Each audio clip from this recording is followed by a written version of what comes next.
Well, good evening, everyone. Welcome to the WildStar podcast, The Settler's Path. I am Dashiva. How's everyone doing this evening? I am doing wonderful, Dash. Are you? Yes, I am. He is. He is doing wonderfully.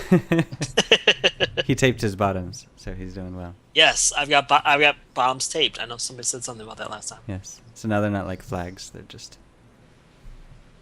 stationary. Yeah, they're not flapping in the wind. No, very nice. Well, we have an all-man cast tonight. Oh man. So we're welcoming Simon. Hello, Simon. Hello, how you doing? Doing well. What's up with you? Well, I'm taking the place of Retha because she is off being a good mother and getting our youngest ready for high school. Big scariness for her, but she's going through that whole ordeal, and parents were mandatory for being there. We couldn't just drop her off and let her be free. Hold on, we have to play WildStar. I don't know. Yeah. The schools, they just don't understand. They really don't. No, they don't. We already found out how Wendell's doing. But Sam, how are you? Doing great. Keeping a dream alive. Cool beans. I like that dream. The dream is good. Yes. So we talk about a few things today about WildStar, about the updates, requirements for attunement, some changes that are going to be happening, and housing. Wendell, housing. Housing. Yes. I like houses. Okay, so first of all, what have you guys been up to, Simon, in game lately? Well, I've been getting my silvers in dungeons, actually getting a lot better at tanking as a stalker, figured out which buttons to actually press, and last night, group, including Wraitha, myself, Fane, Kazan, and Sin, went and practiced Sword Maiden, and I got best in slot chest and nice. best in slot gloves for pre-rating. So I'm pretty happy about that, and I ruined them all up and spent way too much plat on that. How much plat? I spent like about 5.5 to 6 plat buying all the runes I needed. Very nice, very nice. Wendell, what you been up to in game? Dying a lot. I'm stuck and I'm dying. That happened. That usually around the 20s, right? That's Yeah, I'm stuck. I've been trying to get on when people are on, but I seem to miss everybody. So if somebody can start playing.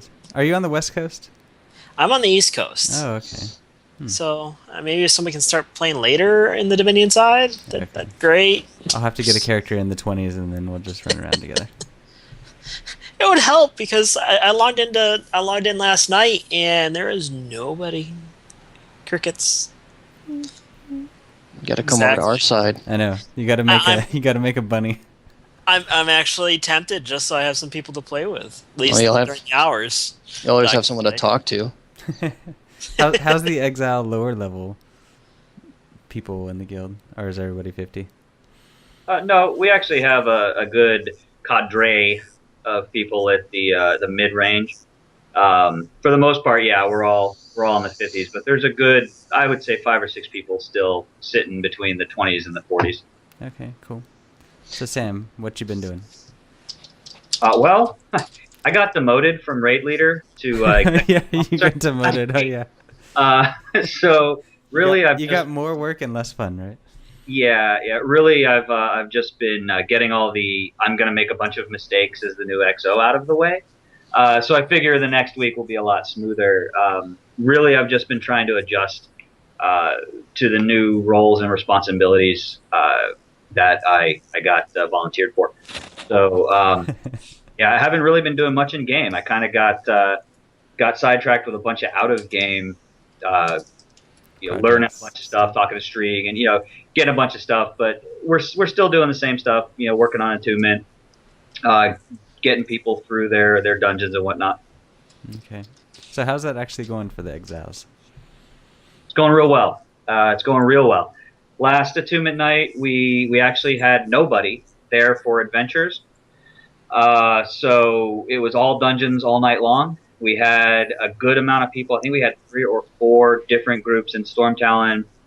We had several groups in Skullcano. several groups in Kelvarath. I think we might have even had one SSM group going, Sanctuary of the Sword Maiden. So yeah, it's going real well. We're making tangible and measurable progress. So yeah, it's going real well. Cool. All right. So let's get into our subjects that we're going to talk about this evening. I hear someone's feedback. I don't know if anybody has their sound up or not. But first of all, we're going to talk about the rune system. What changes are coming to the rune system? Wendell. Well, it's I mean, it looks like they're planning on. I didn't read this section thoroughly. I didn't memorize it. I'm just kidding. Wendell. I got housing I'm down. just kidding. I got. Well, we'll let either Simon or Sam answer this. Well, I can speak briefly to it. Basically, what they're doing, there's multiple steps to what's going on with the rune system. And Simon, correct me if I'm wrong, but the first step is they're no longer randomizing the number of rune slots that is on gear. I'm sure everybody that's watching or will watch understands that right now there's a triple RNG, so there's a triple random. The first random is how many rune slots. The second random is what kind of rune slots. And then, of course, the third random would be whether it drops or not. Those are actually reversed. First random is does it drop. Second random is how many. Third random is what kind there are. So they're removing the how many randomness. From now on, all greens are going to have one rune slot. Dungeon dropped blues are going to have 3. Crafted blues and other blues are going to have 2. Purples are going to have 4, etc., etc. Okay. So they're removing the randomness. Mm-hmm. Right. That's step 1. Step 2, because of removing the number of runes, they're going to be the randomness there. They're adding a way to re-roll or change, I guess I should say, the types of rune slots. So right now, say you get fire, fire, water.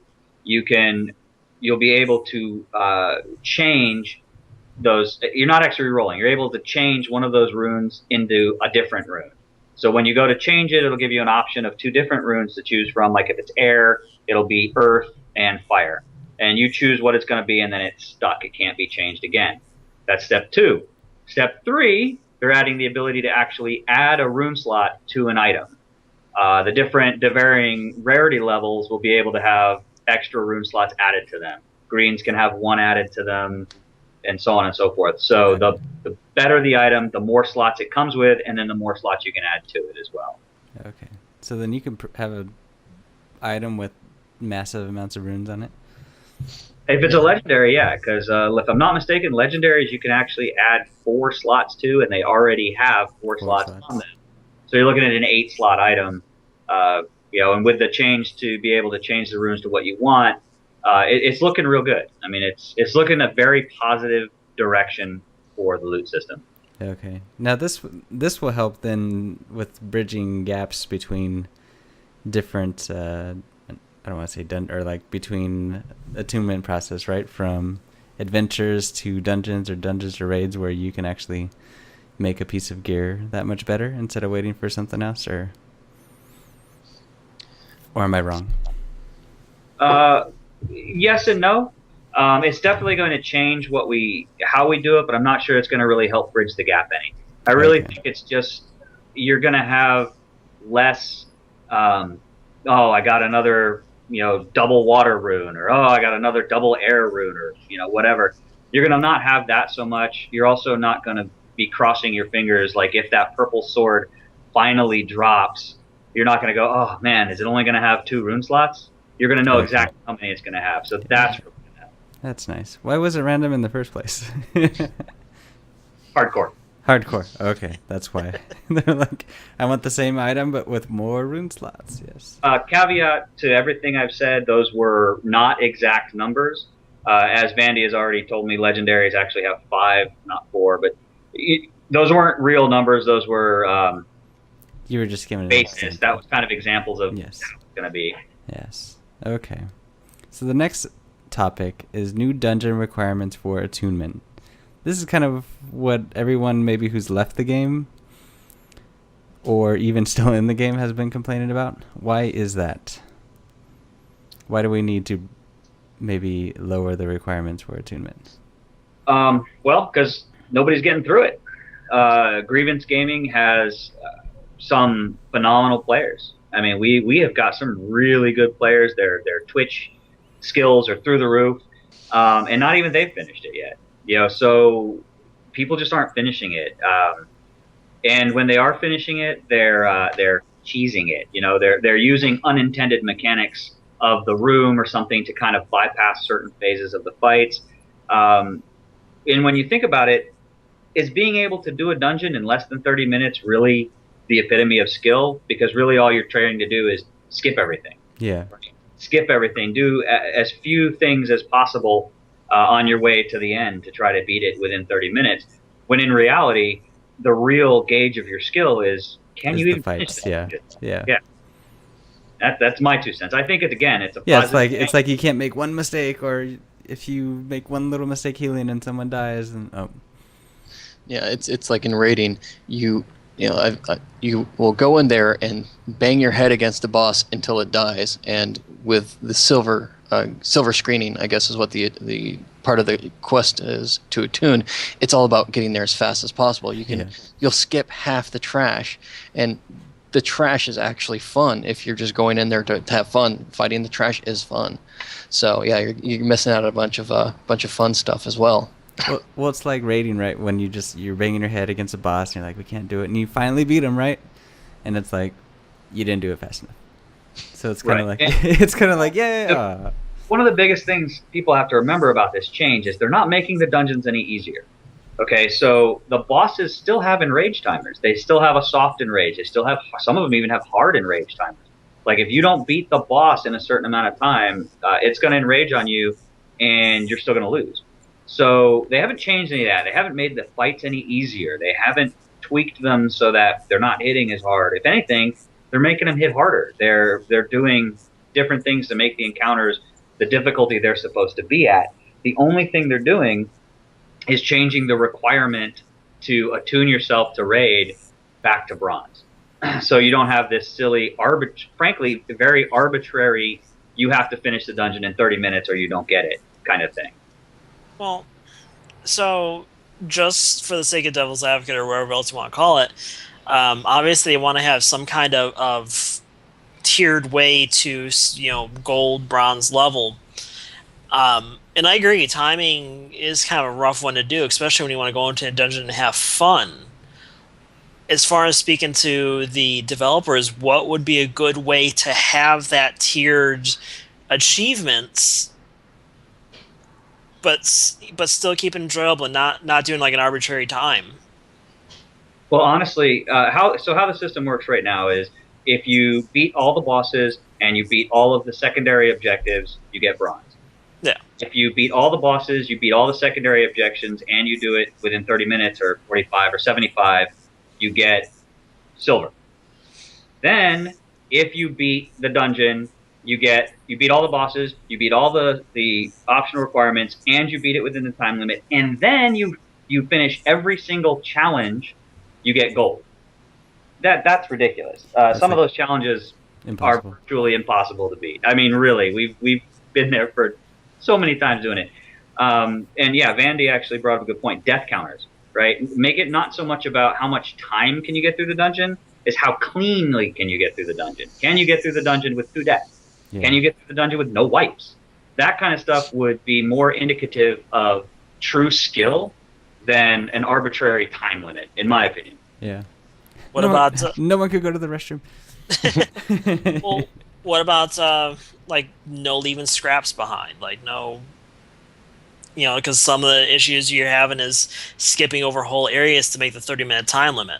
Maybe like a no scrap, nothing left behind that's still alive to come back and bite you. Something that I'd like to see is maybe like don't let them cast, like interrupt everything, or like interrupt everything that all the heals, or like make some more things that we can do in the dungeon besides just running it fast would be kind of cool. Right, and that's kind of what they've done. I mean, they have that, right? Like Tugga, if you interrupt his feeding frenzy, you complete a challenge. That challenge actually gives you every extra loot. So there are things like that in place, but that's for gold. I think, honestly, if they swapped that, if they made silver beat all the bosses, beat all the optionals and beat all the challenges, and then gold do all of that in the time limit. I think that would solve a lot of our Worries. I don't want to say complaining, but It would help issues. speed things up, right? Instead of how long has everyone been trying to get attuned for the dungeons? Now. Well, I mean, the game's only been out for 4 months, 3.5 months, so Yeah. not really that long when you think about it. I Yeah. mean, No. it's honestly, like I told people the other night, you're not really affected because you're in a giant family guild. If you were a lone wolf trying to pug raids, yeah, now that they're going to change it, you're going to see some folks that might not be qualified to be in there. But you're running with Grievance, man. You're running with a large family guild. We're really the only thing this is going to do is help us.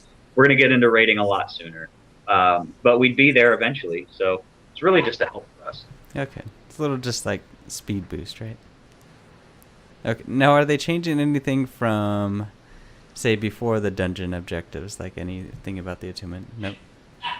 Okay. No, but they are changing the world boss, which is after the dungeons. We just don't have details on that yet. Okay. And then it mentions that another step that is changing is the primal patterns to the genetic archive step. Yeah. What it was is you had to collect 300 of these epic pieces that drop off of adventure at the end of adventures and at the end of every dungeon boss that you kill. And to get from the 20-man raid to the 40-man raid, you had to do a couple more steps in the attunement process, but one of the steps was collecting 300 of these things. Now, at first, that wasn't a bad thing because there not that many people were going for it, but as more and more people are getting to the step, more people are going to need it, and that 300 amount is going to be a lot, so they're dropping it to 100 to be a little bit better for lots of people at that point getting into the 40 Yeah, man because raids. everyone's going to want it, right? Okay. Sounds good. Okay. So this has been from outside of the WildStar guilds and Grievance. I talked to a lot of people who used to play WildStar, and I think this was their biggest complaint was they liked it, they loved the dungeons and everything. They were just like, it just took me, they felt like they were almost like on a never-ending treadmill. Like they're just banging their head against this one thing all the time, and they're just saying they wish there was a faster way to get through it or an easier way to get through it. They've reached the frustration level. Because everybody wants to get to the raids, right? Like, I think almost dungeons in this game are almost like raiding content in other games, because it's part of the, like in other games, dungeons you're just like you're getting through all of them and you're just trying to get geared for raids, but right now you're just banging your head against dungeons. So.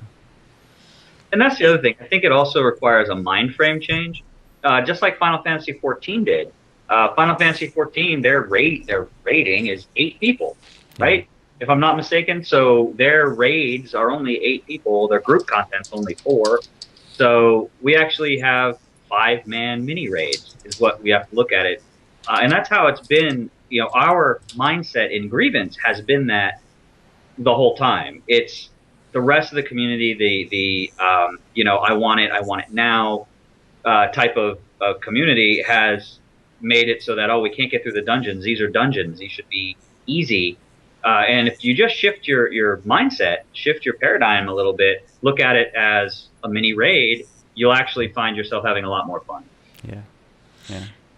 Isn't this a little bit of kind of what, as a community in general, that we've been asking for? We've been asking for harder, more challenging stuff, so we're not getting all the way to endgame, and it isn't kind of a little rough to decide that once we get something that's so hard to get through that that we complain. Yeah. Well, they overtuned it a little bit. Just I think the silver requirement is a little, because again, it's an arbitrary time limit, which really just teaches people, as we found out, it teaches people to skip things and it teaches people to look for cheesy ways to avoid mechanics. Yeah. So I think now that they're going to do that, I think going to bronze is really going to help alleviate the complaining, the problems. And then, again, like Vandy said, problem is you don't know what you want. And then once you get it, you ask for something, you get it, and you're like, wow, that's really not what I wanted. The content is still hard. Yeah. Okay. Yeah. I'm going to tell you. I think that's the thing. I think people want the hard content, but they don't want to feel like they're getting punished even though they're able to complete the content, they just can't do it in a certain time limit, or so people end up just doing the same thing over and over every single week, even though they've done it. They just can't do it fast enough, or they haven't skipped enough content, or haven't figured out how to skip enough content fast enough. So dropping the bronze level, it's not fixing the problem. It's the Band-Aid. They still have, they still have to rework it and maybe come up with the idea like Sam threw out there of having a time limit on the gold. Where you basically reverse silver and gold from the sounds of it. No, gold does have a time limit. It's just you have to do added challenges on top of what you do for silver. You just have to do more stuff instead. Yeah. More stuff and less time. Yeah, and honestly, those challenges are what you're going to be doing anyway. So far, none of the challenges are out of your way. So, for instance, the challenge, like I mentioned, the first boss on Skullcano, his name is Shaman Tugga. He does, plus no deaths. He does a feeding frenzy. So he does a bunch of things, but then he goes into a feeding frenzy, throws out a bunch of food, and he runs around and eats it, kind of like Hungry Hippo. Yeah. If you interrupt that, you get a challenge complete. When you complete a challenge, you get bonus loot. Some of the other challenges. So it's all stuff you want to do and you need to do because it's right, and it's stuff you're doing on the way through the dungeon. Yeah, anyway. exactly. It's like it's not taking any more time or anything. It's helping you. Yeah, like last night, we were just learning Sword Maiden, and I forget what the boss was, but I think it was the big guy with the big hammer. We ended up we ended up doing the challenge for that boss. We didn't even know it. We didn't even try it. It just, when we killed him, it's like, challenge complete, and extra loot dropped, and everyone was happy. Yes. That's like a good feeling, right? I like that feeling. So speaking of good feelings, Wendell. Yes. Housing. Well, we're finally getting something, at least a little bit. From the sounds of it, they're planning to eventually do guild neighborhoods, hopefully. But something that sounds a little bit closer to home, even though they haven't put out a time limit, is building like a 5-person community. So I mean, they haven't put a time limit in, but at least you and your buddies can hang out. Or maybe you and your wife and family. Okay. Now, is this just saying, like, in one instance, you're going to see, like, 5 different houses or something like that? That's what it sounds like to me. At least anyway. So, I kind of would rather them put off that and just go straight to the guild neighborhoods, personally. Yeah. That's my opinion. I'm like, yeah, we have friends, but, I'd rather have a city. They're also talking about decor options. Right now, you can't dye items, but it's not exactly a priority yet. And for all you people with bad haircuts out there, they're also looking to add a barber shop for the stylists. Nice, but not too soon. They should have the in Arcade. Sorry, they have a. In the barbershop, they have the sex change option, so you go to the barber and just snip, snip, snip, snip. Is it really snip, snip? Because don't they have the one thing raised where you just go shing? Yeah. Oh yeah. It's like a little cleaver. Okay. Anyway, totally off topic. Well, Slayer there is saying they've been working on Guildhall since launch, but I don't think we've seen that yet either. Yeah, but that, like, you think of all this, we're talking about, it's not here yet. It's like 3 months the game's been out, and we're like, yeah, I can't believe they don't have the guild housing in yet. But we're so used to it. Yeah. Okay. Wendell, something you've also been having trouble with. I'm dying a lot. Apparently there's... Yeah. They've been, I guess, getting in a little bit of an issues between the telegraphy and people dying a lot, which I can find. They're still tweaking it.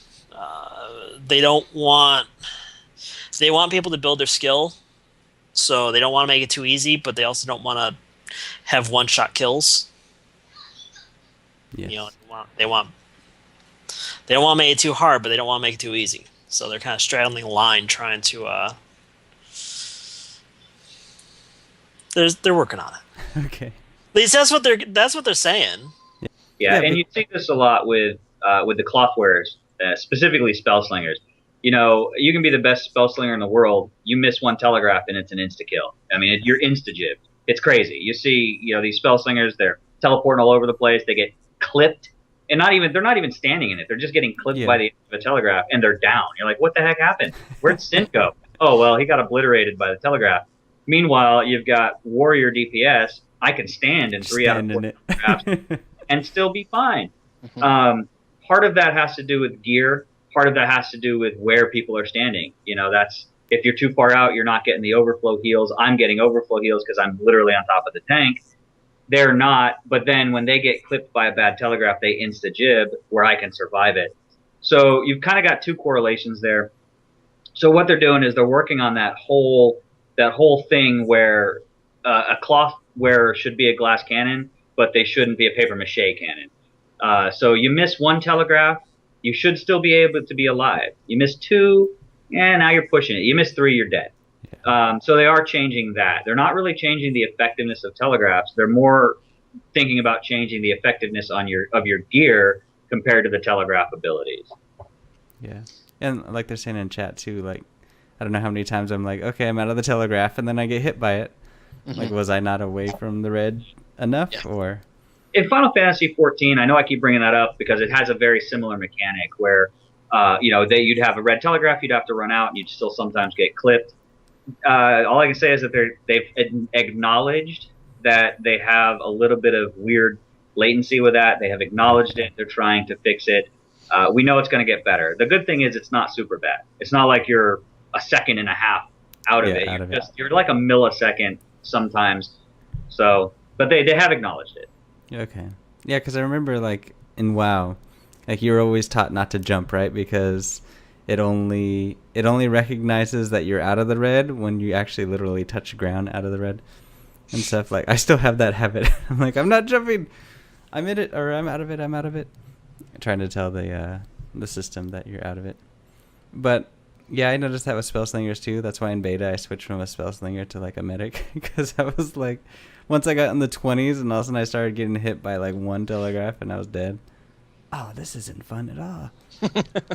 Well, can't some of the runes help with the cloth gear?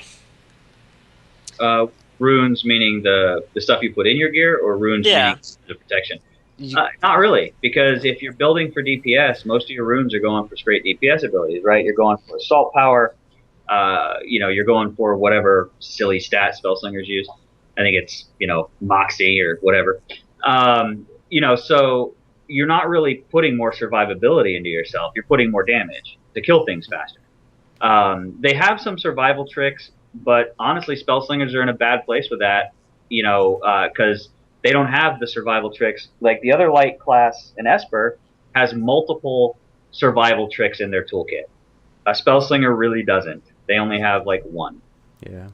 So they're kind of in a bad place there, which is why I keep using them as the example, because they're the ones that are dying. They get clipped. They're done. Yeah, yeah. That was always the hardest in dungeons for me. Like as a medic, like close range healer, you'd have a spell slinger in your group, and like you were saying about the overflow heals and stuff, they're hitting everybody basically.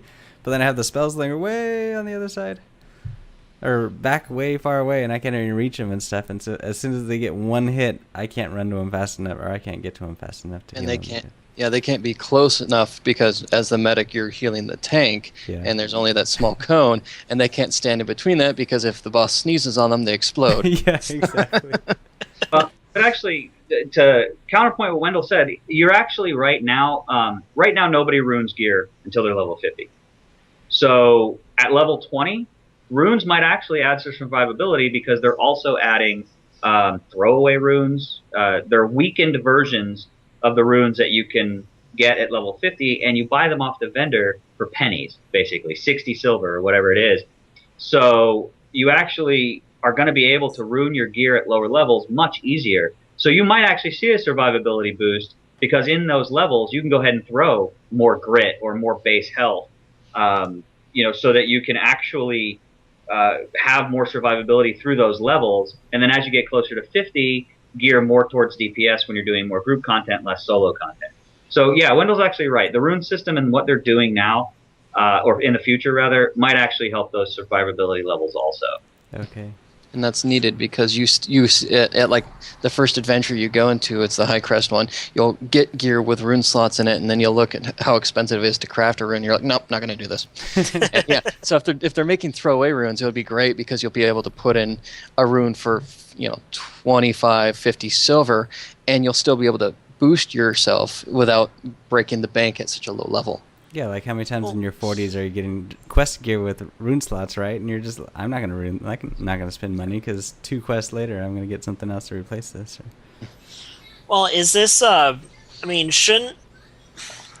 Is this something that could be on purpose to force the higher level once you're gearing out for PvP or not PvP? I'm sorry, DPS. Is this a situation where maybe they want it to force some of the spell slingers or to take their survivability into account and maybe not so much damage? No, because frankly, no.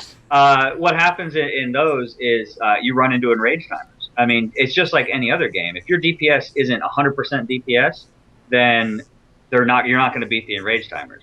We've gone away from the days of EQ1 where you actually had 4 roles. You had tank, healer, DPS, and support. Yeah. We don't have support anymore. It's tank, healer, DPS. It's a trinity.